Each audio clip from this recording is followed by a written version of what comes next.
Hello everyone, welcome back to માં Khodiyar education. તો આજના વિડીયોમાં જોવાનું છે F5 બીકોમ સેમિસ્ટર 1 માં શાખાના હિસાબમાં. આજે આપણે જોઈએ દાખલા નંબર 4 અને આ મોસ્ટ ટાઈમપી દાખલો છે. જોજો આમાં કયો નવો પોઈન્ટ તમને શીખવા મળશે. ચલો સ્ટાર્ટ કરીએ. સૌથી પહેલા આપણે એ જોઈએ કે ભાઈ આપણી શાખા કઈ છે. તો જો વલસાડના શ્રી ઈશ્વરભાઈ નવસારીમાં શાખા ધરાવે છે. ચાલો એટલે આપણું પહેલું શાખાનું ખાતું કયું બની ગયું? તો ભાઈ નવસારી શાખાનું ખાતું. વિગત રૂપિયા ઉધાર અને જમા. ઉધાર એટલે કઈ નિશાની આવશે? પ્લસ, અને જમા એટલે માઇનસ. આ એક્ઝામમાં નહીં લખતા પ્લસ ને માઇનસ. આ એક મારી શોર્ટકટ ટ્રીક છે, હું તમને બતાવવા આગળ ક્યાં કામ લાગશે આ પ્લસ માઇનસ ની. લખવું હોય ને તો પેન્સિલથી લખજો આ પ્લસ માઇનસ ની નિશાની એક્ઝામમાં. બરાબર છે, પછી પૂછી કાઢજો. આ હું તમને છે ને ચૂકવવાના બાકી ખર્ચા, અગાઉથી ચૂકવેલા ખર્ચા, અગાઉથી મળેલ આવક, એમાં એ કામ આવશે પ્લસ માઇનસ ની નિશાની. એટલે એક્ઝામમાં જો તમે કરો ને તો પેન્સિલથી કરજો. બરાબર, આ પ્લસ ને માઇનસ ઉપર શાખા ખાતામાં. ચાલો સ્ટાર્ટ કરીએ, આગળ જોઈએ. મુખ્ય ઓફિસ પડતરના ભાવે માલ મોકલે છે. શાખા પોતાને મળતી બધી જ રોકડ મુખ્ય ઓફિસને મોકલી આપે છે. શાખાના બધા જ ખર્ચા વલસાડની મુખ્ય ઓફિસ ચૂકવે છે. મુખ્ય ઓફિસ શાખાને વેચાણ કિંમત ઉપર 1/5 એટલે કે 1/5 નફો ચડાવીને માલ વેચવાની સૂચના આપે છે. આ પોઈન્ટ આઈએમપી આવ્યો. બરાબર છે. આના પરથી તમને કાચો નફો મળશે. શું મળશે? કાચો નફો.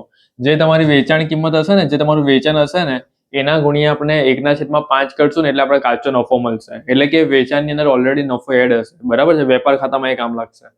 ચાલો, શાખાએ આ સૂચનાનું પૂરેપૂરું પાલન કર્યું છે એમ માનીને નીચેની વિગતો પરથી 31/3/11 ના રોજનું પૂરા થતા વર્ષનું શાખા ખાતું, એટલે 31/3/11 આપણું વર્ષ પૂરું થાય છે, તો આપણી શરૂઆતની બાકી કઈ હશે? તો 31/3/10 એટલે કે એને 1/4/2010 બી કહેવાય અથવા 31/3/10 બી કહેવાય. ચલો, આ આપણી શરૂઆતની બાકી છે, આપણી આખરની બાકી છે. કયું પૂછેલું છે શાખા ખાતું? તો શાખા ખાતું ખોલો, શાખાનું વેપાર ખાતું અને શાખાનું નફા નુકસાન ખાતું. અને જો અહીંયા આપણે દેવાદારની વિગત પણ આપેલી છે, એટલે અહીંયા દેવાદારનું ખાતું પણ આવશે. બરાબર છે, દેવાદારની વિગત આપેલી છે તો દેવાદારનું ખાતું આપણે બનાવી દેવાનું. ભલે અહીંયા કીધું નથી તો પણ વિગત છે એટલે બનાવી દેવાનું. જો અહીંયા પેટા રોકડની કોઈ વિગત નથી એટલે આપણે અહીંયા પેટા રોકડ ખાતું નહીં બનાવીશું, ચાલશે. ચાલો તો સ્ટાર્ટ કરીએ. સૌથી પહેલા જો મેં અહીંયા છે ને અલગ અલગ પેજ પ્રમાણે ખાતા બનાવેલા છે. આ પહેલા પેજ પર નવસારી શાખા ખાતું છે, આ બીજા પેજ પર વેપાર ખાતું છે, આ ત્રીજા પેજ પર છે દેવાદારનું ખાતું, ચોથા પેજ પર છે આ આપણું નફા નુકસાનનું ખાતું, ને પાંચમા પર મેં અહીંયા ગણતરી રવા દીધેલી છે. બરાબર છે, એટલે આપણે કેવું છે એકદમ ઇઝી પડે બધું કરવાનું. ચાલો તો સ્ટાર્ટ કરીએ. તો સૌથી પહેલા આપણે અહીંયા શાખા ખાતામાં આવી જઈએ. સૌથી પહેલું તો આપણે શું કરવાનું છે? બાકી લખવાની છે, શરૂની બાકી અને આખરની બાકી. તો પહેલે ત્યાંથી ચાલુ કરીએ. ચાલો તો અહીંયા પહેલા આપણે લખીએ બાકી આગળ લાવ્યા. શું લખવાનું? અહીંયા બાકી આગળ લાવ્યા. ચાલો તો હું અહીંયા લખું છું પહેલે બાકી આગળ લાવ્યા. એને શું કહેવાય? શરૂની બાકી કહેવાય. અને અહીંયા નીચેની સાઈડ શું લખી દેવાનું? બાકી આગળ લઈ ગયા. તો અહીંયા હું લખી દઉં છું નીચે બાકી આગળ લઈ ગયા. અહીંયા કઈ બાકી આવશે?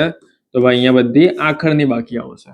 ચાલો હવે જોતા જઈએ ને આપણે લખતા જઈએ શું કીધેલું છે. તો જો સૌથી પહેલા દેવાદાર, શરૂના દેવાદાર જ નથી આપણે આપ્યા, એટલે કે જે શરૂની દેવાદારની બાકી હોય ને બાકી આગળ લાવ્યા એ જ નથી આપ્યા. તો પહેલા આપણે અહીંયા લખીએ ભાઈ દેવાદાર. શું લખીએ અહીંયા? દેવાદાર. પણ આ દેવાદાર ક્વેશ્ચન માર્ક, આપણી પાસે છે જ નહીં દેવાદાર. અને અહીંયા પણ આપણે લખીએ દેવાદાર. તો જો આખરની બાકીના તો દેવાદાર આપણે આપેલા છે, જો આ રહ્યા 1 લાખ. તો આ આપણે અહીંયા લખી દઈએ છીએ ભાઈ આખરની બાકીના 1 લાખ આપેલા છે, તો અમને અંદર લખું છું, પછી ટોટલ આપણે 12 લખીશું ને એટલા માટે. તો અહીંયા આપણે આવી ગયા 1 લાખ. બરાબર છે. હવે દેવાદારની આપણે અહીંયા બાકી લખીએ, શરૂની ને આખરની, તો આપણે દેવાદારનું ખાતું બનાવેલું છે તો એમાં પણ આપણે બાકી તો લખવી જ પડે. ચલ તો દેવાદારના ખાતામાં આવી જઈએ આપણે. અને દેવાદારના ખાતામાં પહેલા ઉધાર બાજુ અહીંયા લખીએ બાકી આગળ લાવ્યા. અને આ બાકી આગળ લાવ્યા જે છે ને એ જ આપણી પાસે નથી, એટલે અહીંયા ક્વેશ્ચન માર્ક. અને અહીંયા આપણે લખતા હતા બાકી આગળ લઈ ગયા. અને આ આપણા દાખલામાં કેટલી આપેલી છે? 1 લાખ. તો આ આપણું થઈ ગયું પહેલું દેવાદારનો પોઈન્ટ. બરાબર છે, આ 1 લાખ આપણે લખી દીધા. અને આ શરૂઆતની બાકી તો આપણી પાસે છે જ નહીં, એટલે આ આપણે શોધીશું પહેલા. ચાલો પછી નેક્સ્ટ જોઈએ, સ્ટોક આપેલો છે. તો શરૂઆતનો સ્ટોક 60 અને આખરનો સ્ટોક તો છે જ નહીં. તો પહેલા આપણે છે ને શાખા ખાતામાં આવી જઈએ. શાખા ખાતામાં અહીંયા લખીએ શરૂનો સ્ટોક. શું લખીશું? શરૂનો સ્ટોક. તો છે શરૂનો સ્ટોક આપણી પાસે. તો હા ભાઈ છે, કેટલો છે 60,000. તો ચલો 60,000 હું અહીંયા લખી દઉં છું. અહીંયા અંદર જ લખું, પછી એનું ટોટલ હું બહાર લખા. ચલો અહીંયા હું લખું છું આખરનો સ્ટોક. તો આખરનો સ્ટોક પણ આપણી પાસે નથી, ક્વેશ્ચન માર્ક છે, જોઈ લો. આખરનો સ્ટોક નથી આપણી પાસે. ચલો તો સ્ટોકની બીજી અસર ક્યાં થતી હતી બોલો? તો સ્ટોકની બીજી અસર વેપાર ખાતામાં થતી હતી. તો વેપાર ખાતામાં આવી જઈએ, અહીંયા ઉધાર બાજુ લખીએ આપણે પહેલા શરૂનો સ્ટોક.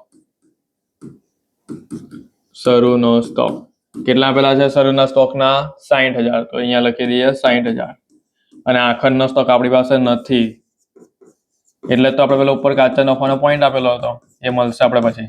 ચલો જો આખરનો સ્ટોક આપણી પાસે નથી. ચલો આટલું થઈ ગયું. હવે દેવાદારનો પોઈન્ટ આપણે જે રકમ આપેલી હતી તે કરી, સ્ટોકમાંથી જે રકમ આપેલી હતી તે કરી.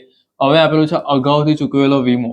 અગાઉથી ચૂકવેલો વીમો, અગાઉથી ચૂકવેલો ખર્ચો આવ્યો, એટલે આ આપણે કાં લખતા હતા? આ બાજુ ઉધાર બાજુ. ને જો ચૂકવવાનું બાકી કંઈ પણ આવે ને તો આપણે આ બાજુ લખતા હતા બાકીમાં. ચાલો તો અહીંયા આપણે લખીએ પહેલા શરૂની બાકીમાં અગાઉથી ચૂકવેલો વીમો. કેટલો આપેલો છે અગાઉથી ચૂકવેલો વીમો? તો ભાઈ 700 રૂપિયા. કેટલો આપેલો છે? 700. તો આ 700 આપણે અહીંયા લખીએ. અને એની કોઈ આખરની બાકી આપેલી છે? તો હા ભાઈ જો એની આખરની બાકી 500 રૂપિયા આપેલી છે. તો અહીંયા લખી દઈએ અગાઉથી ચૂકવેલા વીમાની 500. ચાલો થઈ ગયો. હવે આ અગાઉથી ચૂકવેલા વીમાની અસર છે ને નફા નુકસાનમાં કેવી રીતે આવશે ને એ પછી આપણે જોઈશું. જ્યારે વીમાનો પોઈન્ટ આવશે ને એક્ચ્યુઅલમાં, ત્યારે જો અહીંયા વીમાનો પોઈન્ટ છે રહ્યો, ત્યારે આપણે કરીશું. બરાબર છે? હમણાં નહીં. ચાલો હવે આગળ જોઈએ.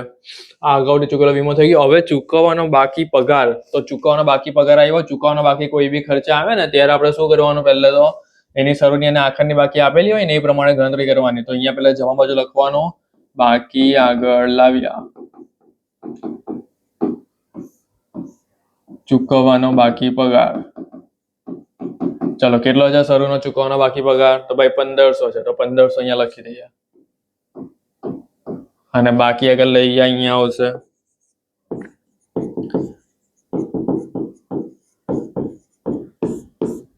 ચૂકવવાનો બાકી પગાર. કેટલા રૂપિયા છે આખરની બાકી? 1000 રૂપિયા. તો અહીંયા 1000 લખી દઈએ. ચલો થઈ ગયું આટલું. હવે શું આપેલું છે? ફર્નિચર. તો શરૂના ફર્નિચર 10,000 આપેલા છે ને આખરના નથી આવ્યા. તો અહીંયા પહેલા આપણે લખી દઈએ ભાઈ શરૂના ફર્નિચર 10,000. અને આખરના ફર્નિચર જે ઘસારા બાદ લખાય ને એ તમને નથી આપ્યા. ફર્નિચર કાઉન્સમાં આપણે લખીએ ઘસારા બાદ, એ નથી આપ્યા. બરાબર છે? એ આપણે શોધીશું. ચલો એટલે એ પણ આપણી પાસે નથી, ફર્નિચર નથી આપણી પાસે. તો આટલી વિગત આપણે પહેલા જોઈ. બરાબર છે? આટલું આપણે પહેલા લખ્યું. ચલો હવે જેમ જેમ આપણે આગળ વધતા જઈએ તેમ તેમ જે રકમ આવે એ પ્રમાણે એન્ટ્રી આપતા જઈએ. ચલો શાખાને મોકલેલ માલ 9 લાખ. તો આની એન્ટ્રી ક્યાં આવશે? તો ભાઈ શાખા ખાતાની ઉધાર બાજુ આવશે અને વેપાર ખાતાની પણ કઈ બાજુ આવશે? ઉધાર બાજુ. બરાબર છે ને? શાખાને મોકલેલ માલ. ચલો તો અહીંયા પહેલા આપણે એક લીટી કરી દઈએ, એની ટોટલ આપણે બહાર લખીશું એટલા માટે. તો લખીએ આપણે શાખાને મોકલેલ માલ.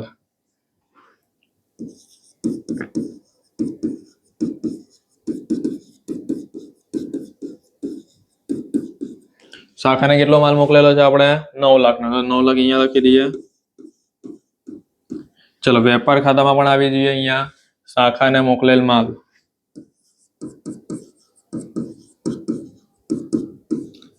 જો આ મેં છે ને અંદર લખા 9 લાખ, કારણ કે એમાંથી હું પરત કરેલ માલ આપેલો હશે ને તો એ માઇનસ કરાય એટલા માટે. ચલો નેક્સ્ટ જોઈએ. મોકલેલ માલ થઈ ગયો. જો શાખાએ પરત કરેલો માલ 10,000. તો આ પરત કરેલો માલ છે એટલે પહેલા એની અસર ક્યાં આવે? શાખા ખાતાની જમા બાજુ, કે મુખ્ય ઓફિસને મોકલી આપ્યો એમ. શાખાએ મુખ્ય ઓફિસને મોકલો. તો અહીંયા આપણે લખશું શાખાએ પરત કરેલ માલ.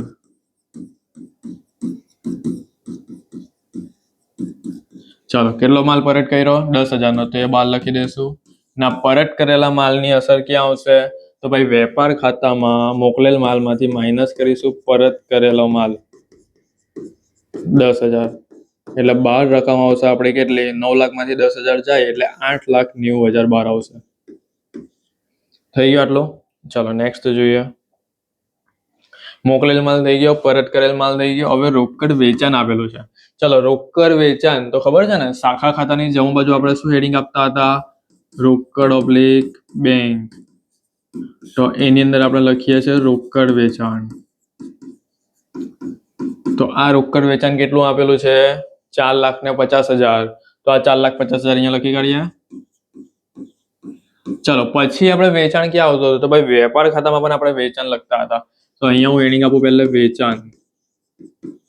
ચલો વેચાણમાં બે વસ્તુ આવે, એક રોકડ વેચાણ આવે પ્લસ ઉધાર વેચાણ આવે. રોકડ વેચાણ વત્તા ઉધાર વેચાણ કરે એટલે કુલ વેચાણ આવે. અને આ કુલ વેચાણમાંથી વેચાણ પરત માઇનસ કરવાનું એટલે ચોખ્ખું વેચાણ મળે. અને આપણે 12 લખવાનું.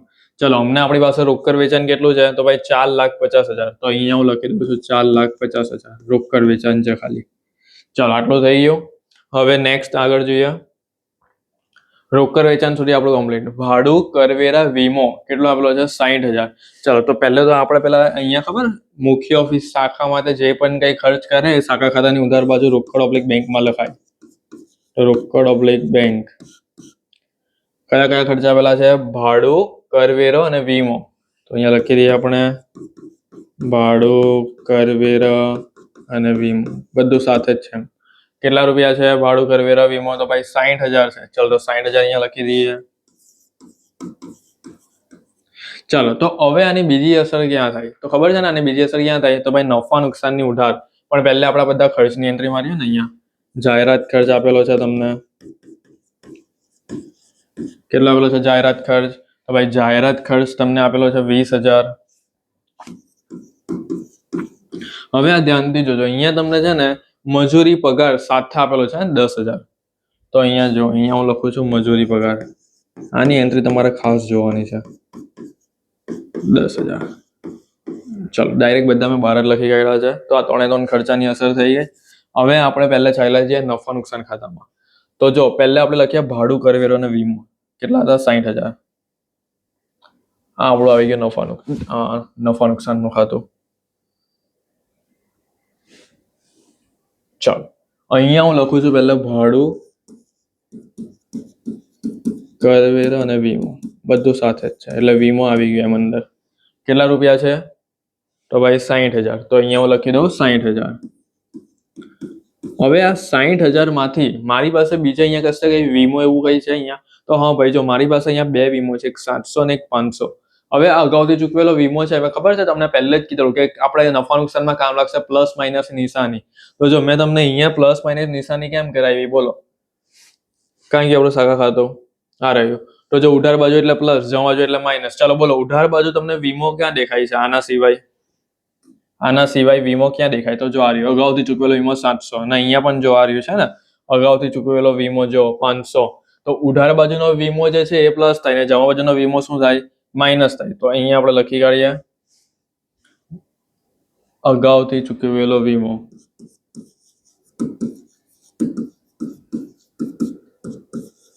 સિમ્પલ આટલું જ યાદ રાખવાનું બસ. બહુ ચાલુ વર્ષનું ગયા વર્ષનું કરવા જશો ને આમાં તમે પરીક્ષામાં ભૂલ પડશે. ચાલો ભાઈ અગાઉથી ચૂકવેલો વીમાની શરૂની બાકી કેટલી હતી? 700.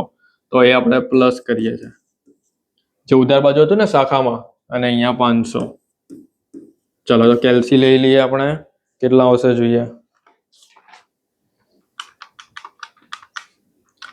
60,000.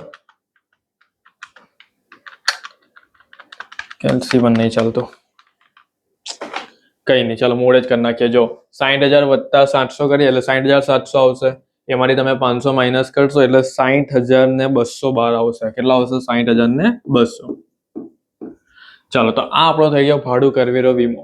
હવે આગળ જોઈએ. હવે આપણે બીજો પણ એક ખર્ચ લખ્યો જાહેરાત ખર્ચ. તો અહીંયા જાહેરાત ખર્ચમાં તો કોઈ નવો પોઈન્ટ નથી. તો એ બેઠો જ આપણે 12 લખી કાઢીએ. જાહેરાત ખર્ચ કેટલો છે? જાહેરાત ખર્ચ છે આપણો 20,000. તો અહીંયા 20,000 12 લખી દઈએ. ચલો જાહેરાત ખર્ચ પછી આપણે જોયું મજૂરી પગાર. તો મજૂરી પગાર આપણી પાસે 10,000 હતો.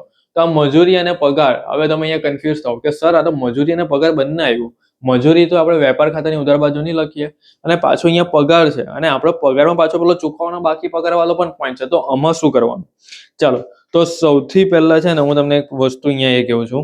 જ્યારે પણ તમારા દાખલામાં મજૂરી પગાર એવી રીતે ભેગું આપે અને આગળ પહેલા કયો શબ્દ છે મજૂરી, એટલે મજૂરીનો પગાર, મજૂરી પગાર એટલે આ એક વેપારનો ખર્ચો છે, એટલે એ અહીંયા નફા નુકસાનમાં નહીં આવશે.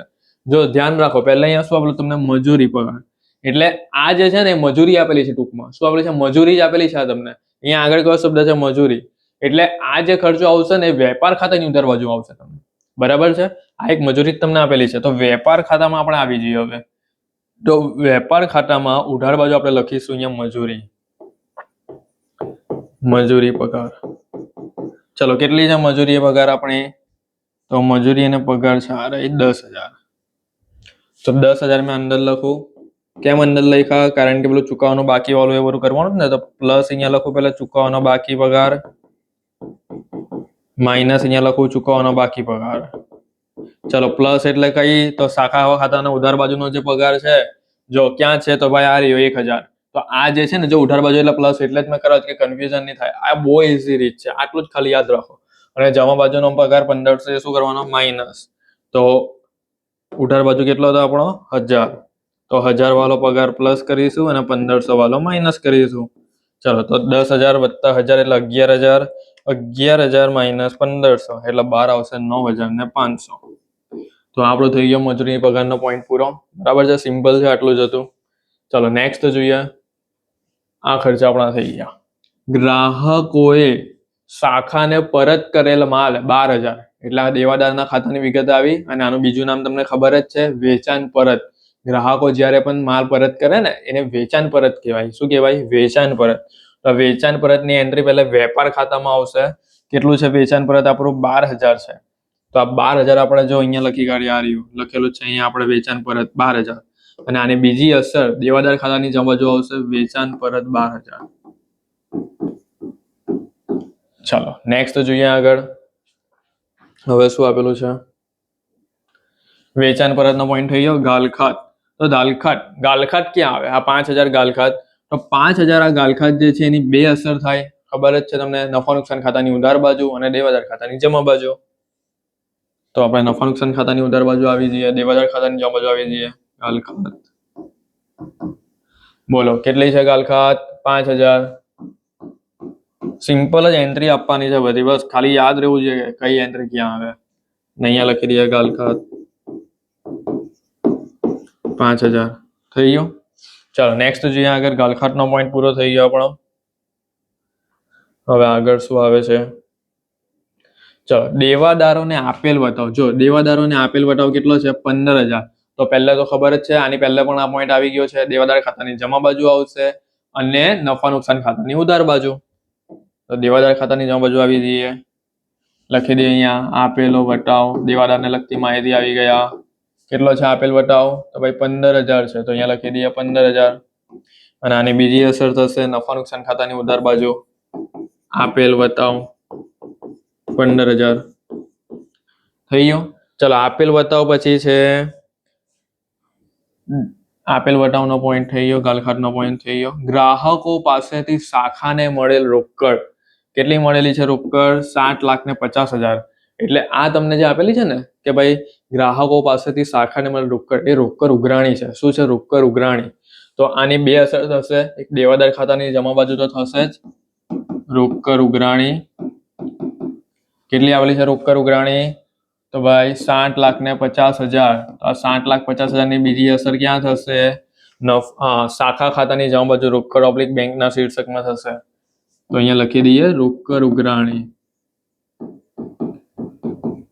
7,50,000. ચલો નેક્સ્ટ જોઈએ. રોકડ ઉઘરાણી થઈ ગઈ. દેવાદારે શાખાને બારોબાર ચૂકવેલ રકમ 2 લાખ. તો આ પણ ખબર આપણે રોકડ ઓબ્લિક બેંકમાં લખીએ છીએ કે ભાઈ બારોબાર ચૂકવેલ રકમ, બારોબાર ચૂકવેલ રકમ.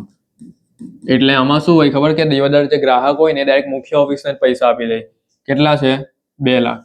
તો આ અહીંયા લખી કાઢીએ 2 લાખ. નાની બીજી અસર ક્યાં થાય? દેવાદારને લગતી વિગત આવી, દેવાદાર ખાતાની જમા બાજુ, બારોબાર ચૂકવેલ રકમ 2 લાખ. ચાલો તો આ પોઈન્ટ પણ આપણો પૂરો. ગાલખાત પરત, તો જોઈ લો 12 લાખ રૂપિયા ગાલખાત પરત પહેલી વાર આવ્યા. આટલી બધી ગાલખાત કેટલી છે? 1000 ગાલખાત છે. કેટલી છે? 1000 ગાલખાત પરત. ગાલખાત પરત છે. તો ગાલખાત પરતની અસર દેવાદાર ખાતામાં નહીં આવે. એની એક અસર આવશે આપણે પહેલા તો શાખા ખાતાની જમા બાજુ અહીંયા આવશે ગાલખાત પરત 1000. અને ગાલખાત પરતની બીજી અસર ક્યાં આવે? તો ભાઈ નફા નુકસાન ખાતાની જમા બાજુ આવે. ક્યાં આવે? નફા નુકસાન ખાતાની જમા બાજુ. અહીંયા લખીએ આપણે ગાલખાત પરત. આ ધ્યાન રાખજો. નફા નુકસાન ખાતાની જમા બાજુ આવશે આપણી ગાલખાત પરત. ભૂલી નહીં જતા. ચાલો નેક્સ્ટ જોઈએ.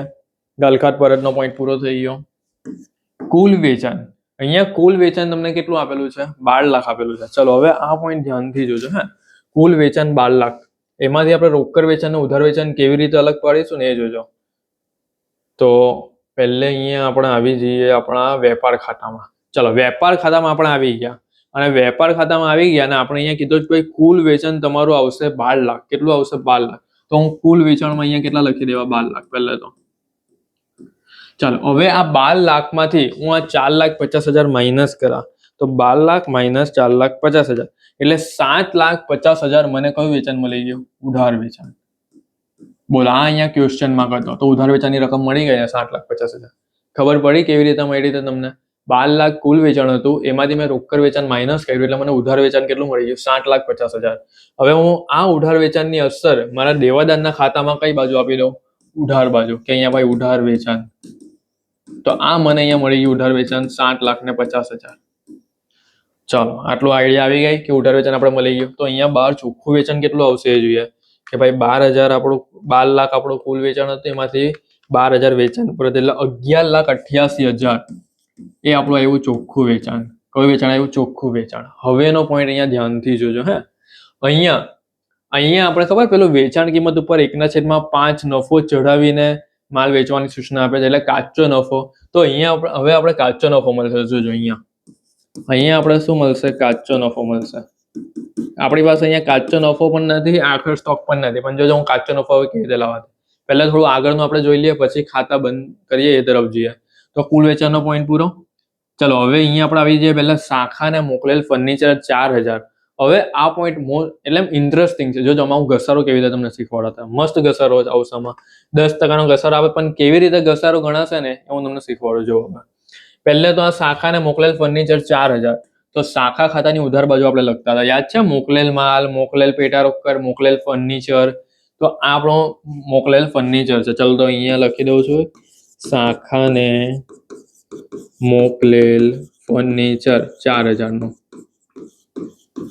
ચાલો હવે અહીંયા તમને કાઉન્સમાં છે ને તારીખ આપેલી છે. ભાઈ શાખાને ફર્નિચર મોકલે તો છે પણ ક્યારે મોકલે છે?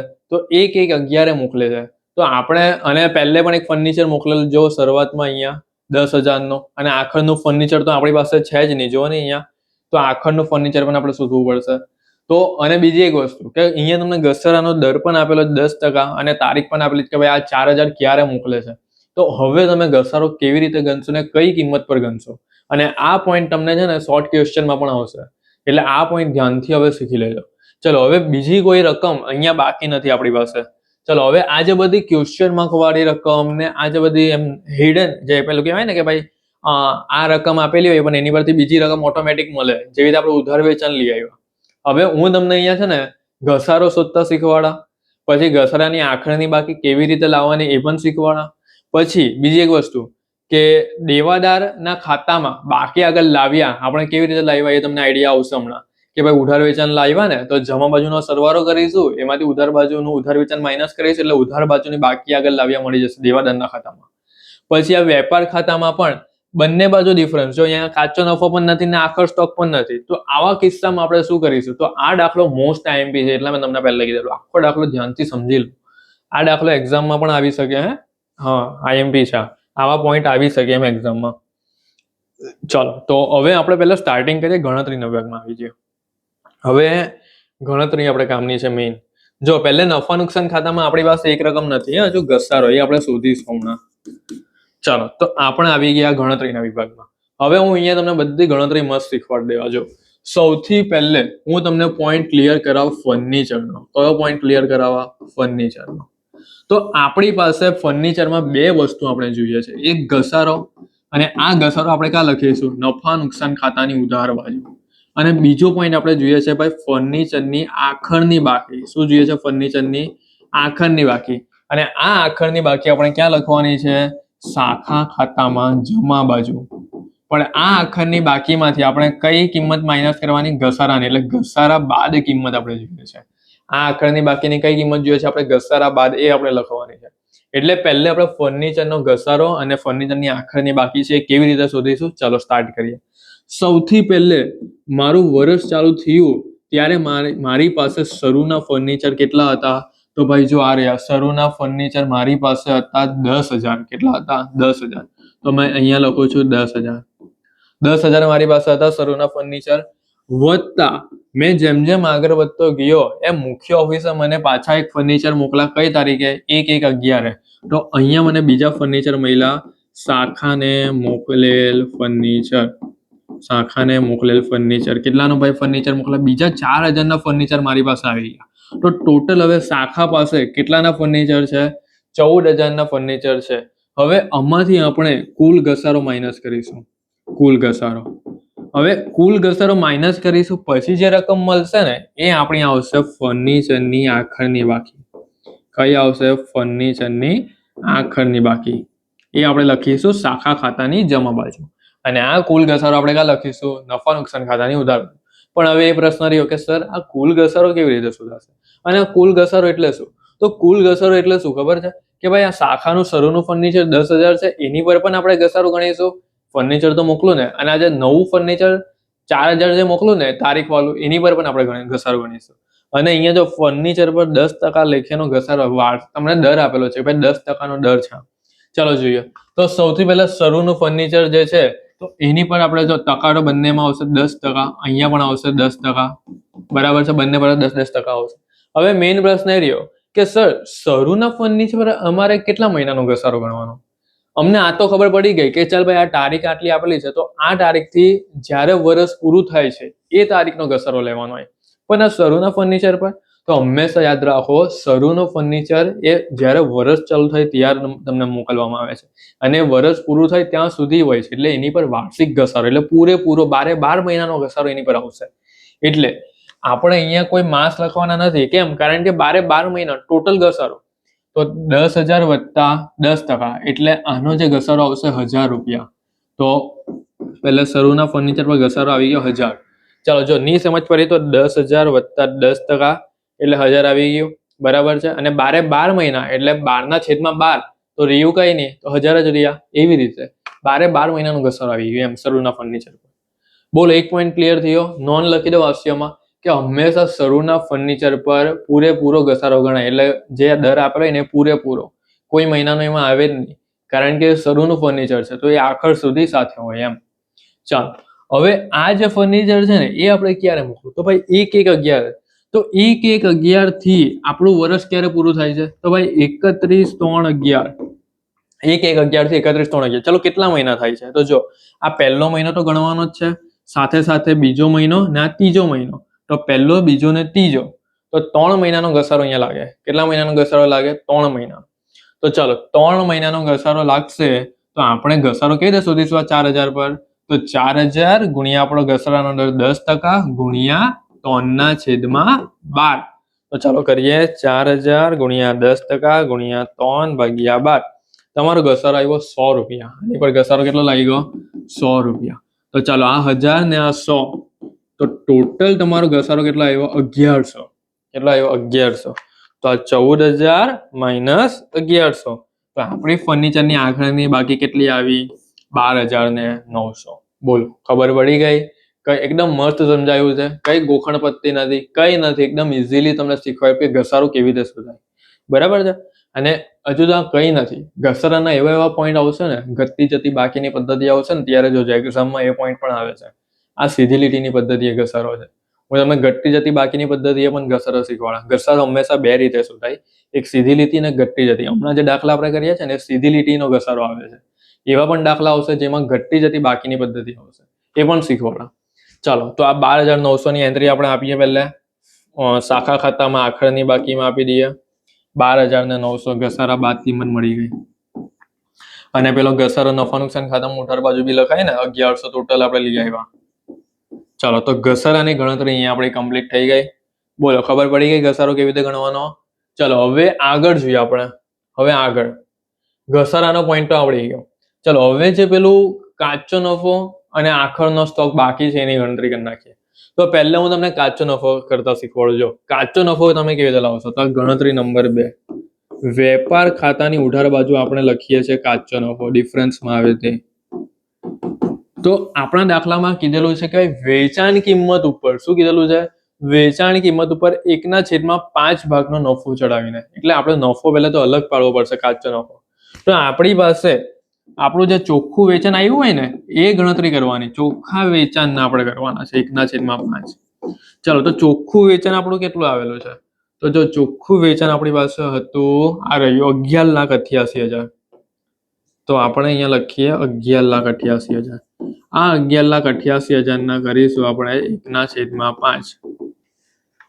11,88,000 ગુણ્યા 1/5 તો 2,37,600.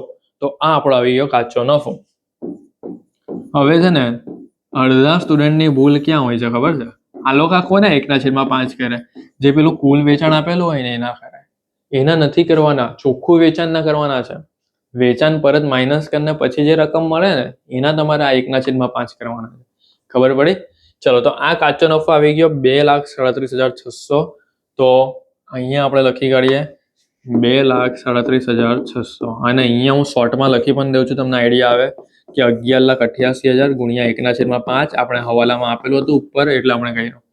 ચાલ હવે આખરનો સ્ટોક તમને આરામથી મળી જશે. આ પહેલા ઉધાર બાજુનો સરવાળો કરીએ ને, 60,000 વત્તા 8,90,000 વત્તા 9,500 વત્તા 2,37,600. તો વેપાર ખાતાનો સરવાળો આવ્યો 11,97,100 અને એ જ અહીંયા લખી દેવાનો. હવે આમાંથી તમે માઇનસ કરશો 11,88,000. તમારો આખરનો સ્ટોક આવ્યો 9,100. કેટલો આવ્યો? 9,100. અને આ 9100 જે ડિફરન્સ આવ્યો જોઈ લો. તમારો આખરના સ્ટોકમાં ક્વેશ્ચન માર્ક છે, જોઈ આ રહ્યો આપણો આખરનો સ્ટોક. શરૂનો સ્ટોક 60,000 હતો ને આખરનો સ્ટોક ક્વેશ્ચન માર્ક. તો આખરનો સ્ટોક તમારો મળી ગયો 9100. તો અહીંયા આપણે આવી જઈએ વેપાર શાખા ખાતામાં, અહીંયા લખી દઈએ 9100. ચલો હવે બીજે કશે મને ક્વેશ્ચન માર્ક દેખાય છે? તો હા ભાઈ જો દેવાદારના ખાતા, એટલે કે દેવાદારનું ખાતું હજુ આપણે ક્લોઝ નથી કર્યું. તો એ ક્લોઝ કરીશું ને એટલે દેવાદારની શરૂની બાકી પણ આપણે મળી જશે. તો દેવાદારના ખાતામાં આવી જઈએ, આ રહ્યું. તો જો એમાં અહીંયા ઉધાર બાજુ ક્વેશ્ચન માર્ક છે ને, ઉધાર વેચાણ તો આપણે લઈ આવ્યા છે. ચાલો જમા બાજુનો સરવાળો કરીએ. 12,000 વત્તા 5,000 વત્તા 15,000 વત્તા 7,50,000 વત્તા 2 લાખ વત્તા 1 લાખ. તો ટોટલ આવ્યું આપણું 10,82,000. તો 10,82,000 આપણું દેવાદાર ખાતાનું ટોટલ આવી ગયું છે. તો એ પણ આપણે લખી કાઢીએ, બરાબર છે? જો અમુક વખત કેવું થાય ખબર છે? અમુક વખત કેવું થાય કે તમે છે ને એક્ઝામમાં ગૂંચવાઈ જાઓ કે ભાઈ સૂચનામાં તો દેવાદારનું ખાતું કીધું નથી ને તમે બનાવી દીધું. દેવાદારનું ખાતું અહીંયા આપણે બનાવ્યા વગર ચાલે જ નહીં, દાખલો જ નહીં ગણાય. અડધા છે ને કેવું મોડે કરાવી દે. પણ જો મેં તમને અહીંયા વિસ્તારમાં કરાવ્યું છે કે ભાઈ દેવાદારની બાકી નથી આવી, જુઓ એક બાકી નથી આવી ને એક બાકી આપી છે, અને દેવાદારને લગતી તમામ વિગતો છે, એટલે આપણે દેવાદારનું ખાતું બનાવ્યું. નહીં તો અડધા એમ સવાલ જ કર્યા કરે કે સર વેપાર ખાતું કીધેલું છે, નફો-નુકસાન ખાતું કીધેલું ને શાખાનું ખાતું, બસ પતી ગયો દાખલો. અરે ભાઈ દેવાદારનું ખાતું વગર દેવાદારની બાકી તને કેવી રીતે મળે? એ જ જોવાનું છે મેં. ચલો તો 10,82,000 આવી ગયું. આ 10,82,000 માંથી આપણે 7,50,000 માઇનસ કરીશું, ઉધાર વેચાણ છે તે, એટલે આપણે આવશે બાકી આગળ આવ્યા 3,32,000. તો આ 3,32,000 આપણે લખીશું ક્યાં? શાખા ખાતાની ઉધાર બાજુ. જો આ રહ્યું 3,32,000. ચાલો કમ્પ્લીટ. હવે કોઈ રકમ બાકી રહેતી નથી. હવે ધીમે ધીમે આપણે બધું ક્લોઝિંગ કરીશું અને જોઈશું દાખલો સાચો છે કે નહીં. અને મેં તમને કીધેલું છે કઈ રીતે દાખલો સાચો પડે છે. ચાલો તો પહેલે આપણે શાખા ખાતું બંધ કરીએ, શાખા ખાતાની ઉધાર બાજુનો સરવાળો કરીએ. ચાલો કરીએ. પહેલે 3,32,000 કેલ્સીમાં લખીએ. 3,32,000 વત્તા 60,000 વત્તા 700 વત્તા 10,000. તો ટોટલ આવશે અહીંયા 4,02,700. ચાલો પછી જમા બાજુનું અહીંયા આટલું ટોટલ કરી નાખ્યા. 4,50,000, 7,50,000, 2,00,000, 1,000. તો બહાર જશે 14,01,000. ચાલો આખરની બાકીનું ટોટલ કરી નાખીએ. 1,00,000 વત્તા 9100 વત્તા 500 વત્તા 12,900. ટોટલ આવશે 1,22,500. આનું ટોટલ. ચાલો હવે આપણે જમા બાજુનું ટોટલ કરીએ અને શોધીએ આપણે ડિફરન્સ કેટલું આવે છે. 1,500 વત્તા 10,000 વત્તા 14,01,000 વત્તા 1,22,500. તો 15,35,000 શાખા ખાતાનો સરવાળો આવે. કેટલો આવે? 15,35,000. હવે અહીંયા પણ આપણે લખી દઈએ 15,35,000. 15,35,000 માંથી આપણે માઇનસ કરીએ બધું. 4,02,700, 9,00,000, 60,000, 20,000, 10,000, 4,000 ને 1,000. તો ડિફરન્સ આવ્યો 1,37,300. તો આ તમારો આવ્યો ચોખ્ખો નફો 1,37,300. તો આ ચોખ્ખો નફો તમારો ક્યાં આવવો જોઈએ?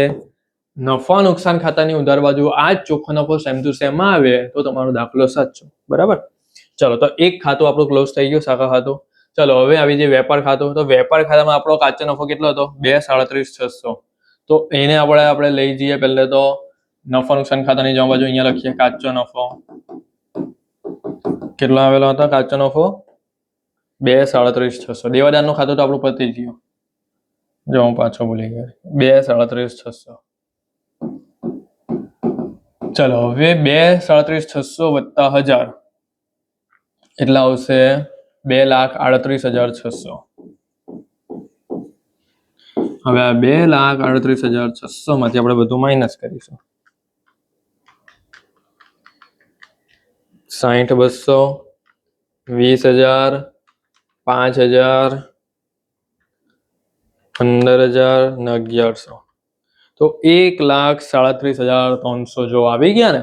હું આમાંથી આ બધું માઇનસ કરી નાખ્યું ને તો મારો જે શાખા ખાતાનો ડિફરન્સ આવેલો હતો ને એ જ મારો આવી ગયો નફા નુકસાન ખાતાનો ડિફરન્સ. ક્વેશ્ચનમાં ચોખ્ખો નફો લઈ આવ્યો આપણે. તો આપણો દાખલો સાચો. બોલો, ખબર પડી ગઈ? આખો દાખલો મસ્ત આપણો થઈ ગયો. જો એકદમ મસ્ત સમજાવેલું છે, તમને સમજ પડે એવી રીતે. ઉધાર જમાના જે નિયમ છે ને એ રીતે તમને સમજાવેલું છે કે ચૂકવવાનો બાકી પગાર, પછી પેલો અગાઉથી ચૂકવેલો વીમો અને બધું. આ પગાર મજૂરી પગાર વાળો પોઈન્ટ આગળ મજૂરી છે એટલે આપણે વેપાર ખાતાની ઉધાર બાજુ લખ્યું છે. ખરીદીનો ખર્ચો કહેવાય. એ પણ જોયું. ફર્નિચરની ગણતરી એ પણ આખી અહીંયા મેં શીખવાડી. જો આ રહી ફર્નિચરની ગણતરી. શરૂનો ફર્નિચર, મોકલેલ ફર્નિચર પર ઘસારો ગણાયો. આખરની બાકી કેવી રીતે શોધવાની એ શીખવાડી. કાચો નફો કેવી રીતે શોધવાનો, ચોખ્ખું વેચાણ પરથી કાચો નફો શોધાય. બરાબર છે, એ અહીંયા શીખવાડ્યું. તો ઘણા બધા પોઈન્ટ આપણે અહીંયા ક્લિયર થયા આ દાખલાની અંદર અને બધા જવાબ પણ આવી ગયા. ચાલો તો હવે આપણે મળશું બીજા નેક્સ્ટ દાખલામાં, નેક્સ્ટ લેક્ચરમાં. અને આવી રીતે આપણે એડવાન્સ લેવલ પર બી હજુ દાખલા ગણશું આગળ. હજુ આટલું જ નથી, હજુ તો બહુ બધું આગળ આવશે. બરાબર છે, નવું આની અંદર આવશે તો આપણે જોઈશું બધું. ચલો તો હવે આપણે મળશું બીજા નેક્સ્ટ લેક્ચરમાં. અને બીજી એક વસ્તુ કે યુટ્યુબ ઉપર આપણે આ માં ખોડિયાર એજ્યુકેશન ચેનલને તમારે સબસ્ક્રાઇબ કરવાની છે. જો આપણી આ ચેનલ છે, આ ચેનલ પર માં ખોડિયાર એજ્યુકેશન ચેનલ પર આપણે શાખા ખાતાનું બધું મૂકેલું છે. જો પાર્ટ 1, પાર્ટ 2, પાર્ટ 3, જો કેટલું બધું મૂકેલું છે. આ અહીંયાથી તમારે ચાલુ કરવાનું. જો કે ભાઈ અકાઉન્ટનો સિલેબસ કે 12મું પાસ કર્યું ને હવે તમે નવા છો કોલેજમાં, કઈ ખબર નથી પડતી, તો આમાં મેં શીખવાડેલું છે બધું કે કઈ રીતે તમારે ધ્યાન રાખવાનું છે, એક્ઝામ કેવી રીતે લેવાય છે, બધું આમાં શીખવાડ્યું. ઇન્ટ્રોડક્શનનો વિડીયો છે, અકાઉન્ટનો સિલેબસ છે, પછી આ શાખાના હિસાબની સમજૂતી છે. એમાં કે ભાઈ પ્રસ્તાવના શાખા શું છે એનું ઇન્ટ્રોડક્શન આખું આપેલું છે, કયા પ્રકારની શાખા તમારે ભણવાની છે. આ પાર્ટ 2માં મેં છે ને આજે હમણાં હું તમને શીખવાડું છું ને કે ભાઈ આ ખાતા બને છે, આ ખાતા બને છે, ઉધાર બાજુ કેમ આ વસ્તુ આવ્યું, જમા બાજુ કેમ આ વસ્તુ આવ્યું, એ બધું મેં છે ને આ બીજા લેક્ચરમાં શીખવાડેલું છે. તો આ તમે જુઓ પહેલા. પછી આ ધીમે ધીમે બધા સમ ચાલુ થયા કે ભાઈ પાર્ટ નંબર 3માં પ્રેક્ટિકલ. હવે પછી આ મોસ્ટ એમપી પોઈન્ટ કવર કર્યા પાર્ટ 4માં. પાર્ટ 5 ઉધાર વેચાણ કેવી રીતે શોધવું એનો શીખવાડ્યું. હવે હમણાં હું જે બનાવ્યો એ પાર્ટ 6 આવશે. બરાબર છે, તો આ રીતે છે ને બધા વિડીયો જુઓ તમે અને શેર કરો. અને મારા દરેક વિડીયોમાં છે ને મેં નીચે છે ને કોમેન્ટમાં વોટ્સએપની એક લિંક મૂકું છું. એ ગ્રુપમાં તમે એડ થઈ જાઓ મારા F5ના. અને જો મારો આ નંબર છે 7433385878 આ વોટ્સએપ પર મને મેસેજ કરજો. F5 ના સ્ટુડન્ટ છો તમે, તમારું નામ લખજો, સેમ લખજો, હું તમને મારા વોટ્સએપ ગ્રુપમાં એડ કરી દેવા. એટલે જે પણ કંઈ યુનિવર્સિટીની IMP હું તમને આપા ને એ તમે વાંચીને જવાની, બરાબર છે, એમાંથી બધું આવશે અને આરામથી સારા માર્ક્સ તમે પાસ થઈ જશો. બરાબર છે. ચાલો તો હવે આપણે મળશું બીજા નેક્સ્ટ લેક્ચરમાં. Thank you.